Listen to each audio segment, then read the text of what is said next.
오늘도 주님 안에서 승리하시기를 바랍니다. 어느덧 또 한 주가 마무리되어 가네요. 7월 3일 토요일입니다. 내일은 주님의 날이고요. 자, 말씀 보겠습니다. 야고보서 1장 19절에서 27절입니다. 내 사랑하는 형제들아, 너희가 알지니 사람마다 듣기는 속히 하고 말하기는 더디하며 성내기도 더디하라. 사람이 성내는 것이 하나님의 의를 이루지 못함이라. 그러므로 모든 더러운 것과 넘치는 악을 내버리고 너희 영혼을 능히 구원할 바 마음에 심어진 말씀을 온유함으로 받으라. 너희는 말씀을 행하는 자가 되고 듣기만 하여 자신을 속이는 자가 되지 말라. 누구든지 말씀을 듣고 행하지 아니하면 그는 거울로 자기의 생긴 얼굴을 보는 사람과 같아서 제 자신을 보고 가서 그 모습이 어떠했는지를 곧 잊어버리거니와 자유롭게 하는 온전한 율법을 들여다보고 있는 자는 듣고 잊어버리는 자가 아니요 실천하는 자니 이 사람은 그 행하는 일에 복을 받으리라. 누구든지 스스로 경건하다 생각하며 자기 혀를 재갈 물리지 아니하고 자기 마음을 속이면 이 사람의 경건은 헛것이라. 하나님 아버지 앞에서 정결하고 더러움이 없는 경건은 곧 고아와 과부를 그 환난 중에 돌보고 또 자기를 지켜 새 속에 물들지 아니하는 그것이니라. 오늘 본문을 통해서 우리 하나님이 우리에게 귀한 말씀을 주고 계시지요. 먼저 앞부분 19절 20절에서는 경청의 중요성을 말씀합니다. 말하기 전에 남의 말을 먼저 잘 듣는 것이 좋다는 것이지요. 내 사랑하는 형제들아, 너희가 알거니와 사람마다 듣기는 속히 하고 말하기는 더디하며 성내기도 더디하라. 사람이 성내는 것이 하나님의 의를 이루지 못함이라 그랬습니다. 예, 말하기 좋아하는 사람들, 그것도 어떻게 보면 분위기를 조금 띄울 수 있고요. 아무 말도 하지 않고 끝까지 그냥 나는 입이 무겁다 해서 한마디도 하지 않고 나중에 불평한다면 그것도 좋은 일은 아니지요. 문제는 너무 말을 안 하는 것도 또 너무 말을 많이 하는 것도 문제에 해당이 되지요. 그래서 오늘 야고보 사도는 내 사랑하는 형제들아 라고 이야기합니다.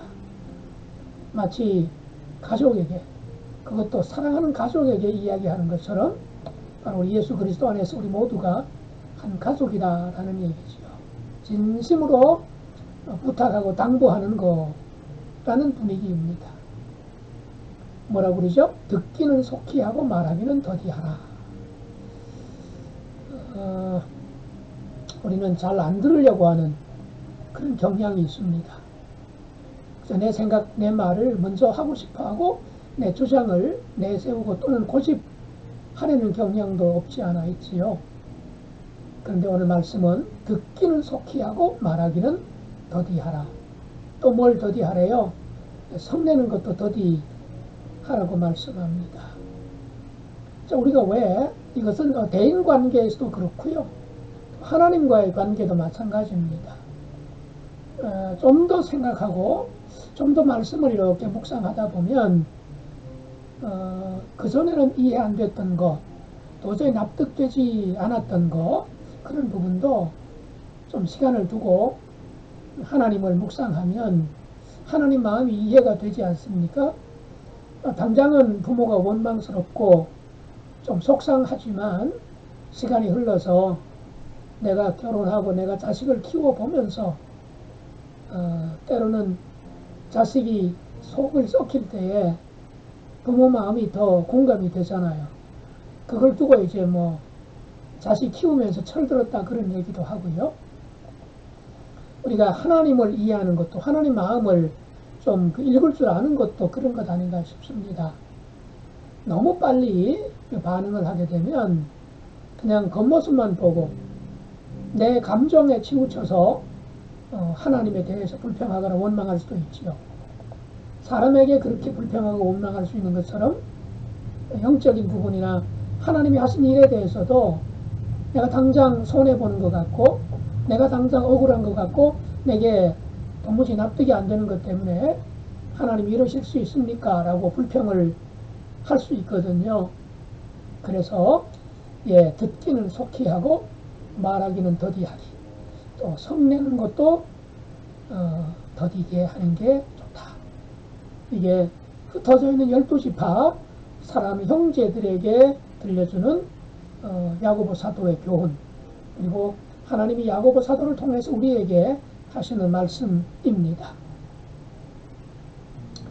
자, 그 다음에 21절에서는요, 우리가 내가 묵상하는 것도 좋지만 하나님의 말씀에 나를 비추어 보는 것이 더 좋다, 더 중요하다라고 말씀을 합니다. 즉 말씀이 거울이라는 거예요. 23절 보세요. 누구든지 말씀을 듣고 행하지 아니하면 그는 거울로 자기 생긴 얼굴을 보는 사람과 같다.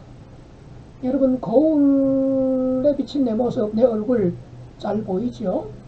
그런데 바울 사도가 살던 때의 거울은 오늘날처럼 그렇게 깨끗하고 선명한 그런 거울이 아니었죠. 대부분 청동 거울이었어요.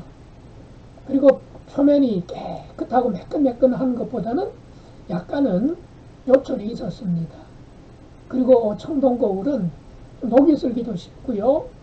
또 설사 그 녹을 제거하고 닦는다 할지라도 유리 거울처럼 이렇게 깨끗하거나 선명하지 못해서 자기 얼굴도 제대로 보기가 쉽지 않았습니다. 자, 그러니 들여다볼 때도 자기를 온전하게 볼 수 없는데 거울 내려놓고 일상생활 하다 보면 어떻게 자기 얼굴을 제대로 볼 수 있겠습니까? 바로 말씀은 보지 않고 그냥 자기 생각만으로 자기 일어나는 일들이나 상황을 바라보는 것은 그야말로 흐릿한 청동 거울을 들여다보는 것과 같다는 것이요. 제대로 못 본다는 겁니다. 핵심을 제대로 파악할 수 없다는 거죠. 그러니까 보고 싶은 것만 보고 그냥 겉으로 드러난 모습만 보고 그냥 불평하고 또 원망할 수 있다는 거죠. 또 어떻게 보아야 된다는 거예요? 말씀의 거울을 들여다 보아야 된다는 겁니다. 그래서 25절에 보니까 자유롭게 하는 온전한 율법을 들여다 보고 있는 자라고 그랬어요. 들여다 보고 있는 자. 이거는 이제 그럼 계속해서 그 율법 두루마리를 들여다보고 있어야 되느냐? 그거 아니죠. 당시에 율법을 적은 두루마리는 회당에 한 부씩만 필사한 것을 가지고 있었지요. 개인이 두루마리를 가지고 있다. 이건 아주 부자이거나 그렇지 않으면 불가능했습니다. 왜냐하면 양피지나 이런 그 가죽에다가 두루마리를 기록했잖아요. 그것도 아무 양도 아니고요. 굉장히 그 일련된 아주 보드라운 그런 가죽으로 만들었기 때문에 일반 평민이, 서민이 그것을 집에 가지고 있다, 개인적으로 가지고 있다, 이거는 거의 불가능한 일이지요. 그러므로 말씀을 들여다보고 있다 하는 이야기는 그냥 그야말로 오늘날 우리가 가지고 있는 성경책을 계속 들여다본다 그런 뜻보다는 회당에서 안식일 예배를 드리면서 예수님 믿기 전에 유대교에 속했을 때 안식일 예배 때마다 율법을 낭독하는 것을 듣잖아요. 그리고 지금은 어때요? 기독교인들만의 이제 가정 모임을 통해서 주일에 예배를 드리고 있잖아요. 그럴 때에 구약 성경을 누군가가 대표로 읽어요. 그 읽은 것 가지고 신약적인 관점에서 풀어주는 거죠. 그러니까 이미 오랫동안 지금 이게 흩어진 12지파라 그랬으니까 오래전부터 구약 성경을 알고 구약 성경에 익숙한 사람들, 율법에 익숙한 사람들이잖아요. 그거를 유대교적 관점에서 보지 않고 예수님의 구속사적 관점에서 지금까지 수십 년 동안 접하고 들어왔던 구약의 율법 말씀을 이제 바라보는 거잖아요. 결국 자기 생각이나 자기 감정이나 판단을 가지고 벌어지는 일들, 세상에서 일어나는 일들 또는 내 주변에 벌어지는 일들에 대해서 판단하고 해석하는 것이 아니고 하나님의 말씀, 예수 그리스도의 십자가 사랑의 창문으로 들여다본 구약의 말씀을 계속해서 묵상하고 들여다보는 것, 그것을 지금 말씀하고 있는 거지요. 그래서 자유롭게 하는 온전한 율법을 들여다보고 있는 자는 듣고 잊어버리는 자가 아니요 실천하는 자다. 여기 참 중요한 말씀을 했습니다. 들여다보고 있는 자가 어떤 사람이냐, 말씀을 누가 들여다보고 있는 거냐, 책상에 앉아서 오랫동안 성경책 붙잡고 있는 사람이 아니라는 거죠. 바로 말씀을 읽고 묵상했던 것들을 오랫동안, 오랜 시간 동안 자기 머리로뿐만 아니라 가슴으로 느끼고 받아들이면서 그것을 삶 속에서, 생활 속에서 한 가지 한 가지를 실천하는, 적용하는 사람, 바로 이 사람이 율법을 잊어버리지 않는 사람이라는 것이죠. 자, 이렇게 생각해 보면 우리는 그야말로 이 야고보서 오늘 본문의 표현을 따르면 율법을 들여다보는 시간도 절대로 부족하고, 또 설사 들여다본다 할지라도 너무 쉽게 잊어버린 것 같아요. 그냥 예배 시간에, 설교 시간에 듣고 그렇구나, 때로는 은혜 받고 찔리고, 끝난 예배 끝나면 가정으로 돌아가고 회사로, 일터로, 삶의 현장으로 돌아가고서는 거기에 또 휩쓸리고 거기에 그냥 빠져가지고 말씀을 까맣게 잊어버려요. 지난주에 들었던 말씀이 뭐지? 본문도 생각 안 나고, 설교 제목이 생각나지 않은 것은 거의 아주 그냥 대부분 일어나는 현상이고요. 도대체 그날 무슨 말씀을 주셨지? 이런 것들을 우리가 잊어버린 경우가 많잖아요. 그런데 오늘 말씀은 잊어버리지 않는다는 건 뭐냐면, 그 들은 말씀을 그냥 기억하고, 기억력이 좋으면 더 많이 기억하겠죠. 젊은 사람은 더 잘 기억하겠죠. 그게 잊어버리지 않는 것이 아니라는 거예요. 들은 말씀을 어떻게 하는 거요? 실천하는 자라 그랬어요. 25절, 자유롭게 하는 온전한 율법을 들여다보고 있는 자는 듣고 잊어버리는 자가 아니요 실천하는 자니 그랬습니다. 말씀이, 하나님 말씀은 살았고 운동력이 있다 그랬잖아요. 히브리서에서. 이 구절 외우는 분들 많죠. 하나님의 말씀은 살았고 운동력이 있어 우리의 혼과 관절과 및 골수를 찔러 쪼개기까지 한다라는 말씀 외우는 분들이 굉장히 많아요. 그 말은 하나님의 말씀이 그냥 내 뼛속에 깊이 박혀서 새겨진다, 그런 의미의 뜻이 있는 것이 아니고요. 그 말씀이 내 육체를 말씀을 실천할 수 있도록 움직이게, 행동으로 옮기게, 순종하게 하는 파워가 있다, 능력이 있다, 그 말씀이잖아요.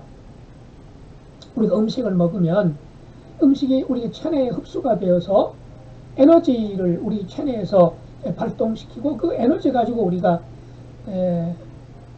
보기도 하고 듣기도 하고 움직이기도 하고 소화도 하고 그런 거 아니겠습니까? 바로 하나님 말씀을 잊어버리지 않는다는 그런 뜻을 말씀하고 있는 거죠.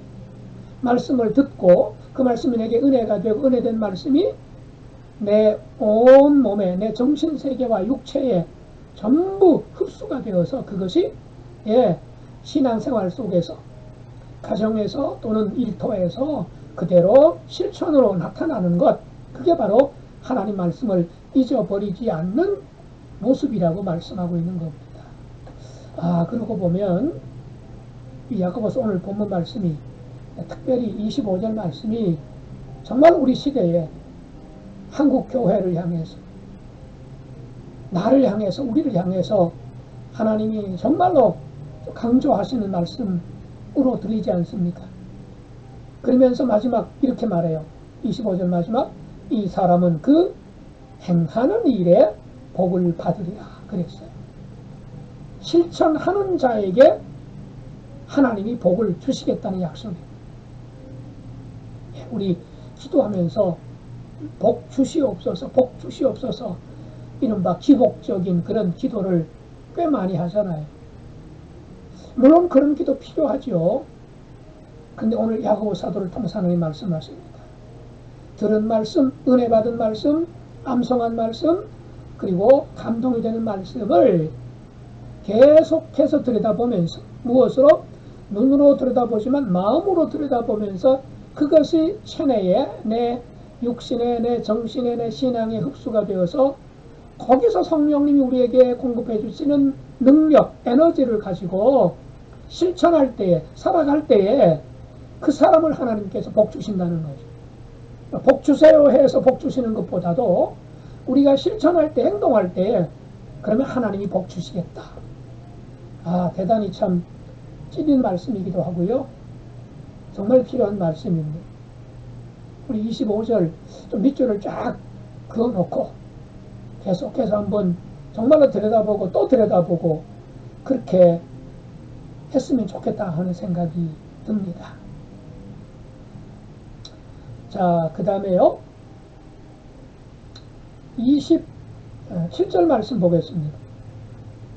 하나님 앞에서 정결하고 더러움이 없는 경건은 곧 고아와 과부를 그 환난 중에 돌보고 또 자기를 지켜 새 속에 물들지 아니하는 그것이니라. 경건에 대해서 말씀합니다. 경건. 아, 참 저 사람 경건해. 저 사람의 신앙은 참 경건한 신앙이야. 그러면 우리가 생각하는 또는 어떤 그 유교적인 생각들과 전통이 바닥에 깔려있는 우리 한국인에게, 한국 기독교인에게 경건은 보통 이런 생각들을 많이 해요. 성경 찬송 옆구리에 딱 이렇게 끼고 걸을 때도 점잖게 또는 사뿐사뿐 아주 공손하게 예의 바르게 또는 아주 그냥 그 이른바 겸손하게 다소곳하고 성경 많이 알고 기도 잘하고 이런 쪽으로 많이 치우쳐 있지요. 그리고 걸음걸이도 이른바 거룩한 걸음걸이라 그래서 좀 천박하게 걷지 않고 숙녀답게 신사답게 그런 모습, 그걸 우리가 경건이라고 생각하는 그런 경향이 과거에는 꽤 많이 있었습니다. 근데 오늘 야고보 사도를 통해서 하나님 우리에게 경건에 대한 우리의 고정관념 또는 선입견 이런 것들을 완전히 바로잡아 주시죠. 정결하고 더러움이 없는 경건, 껍데기 경건이 있을 수 있다는 거죠. 바리새인들이 기도 시간 되면 길거리에 나와가지고 남들 보란 듯이 두 팔 벌려 그냥 그 기도문을 외우고, 이거는 거짓 경건이잖아요. 아마 그거를 사진으로 찍어 놓으면 정말 경건하게 보일 겁니다. 그거는 뭐예요? 정결하고 더러움이 없는 경건이 아니라 추하고 더러운 경건이라는 얘기가 되겠죠. 근데 오늘 성경이 말씀하는 정결하고 더러움이 없는 경건은 뭐랍니까? 어려운 사람들을 돌보는 것이 경건이래요. 특별히 야고보 사도는 내적인 어떤 신앙보다는 외적으로 드러나는, 표현되는, 실천하는 신앙을 굉장히 강조하고 있지 않습니까? 그래서 정결하고 더러움이 없는 경건이 뭐냐? 고아와 과부를 그 환난 중에 돌보고 그랬습니다. 고아나 과부라는 그 신분 자체만도 어려운 그 당시에 경제적으로도 어렵고 또는 인권적인 측면에서도 굉장히, 사회적으로도 굉장히 어려운 그런 계층에 속했던 사람들이잖아요. 그런 사람들이 환난을 겪었다 그러면 그야말로 엎친 데 덮친 격이잖아요.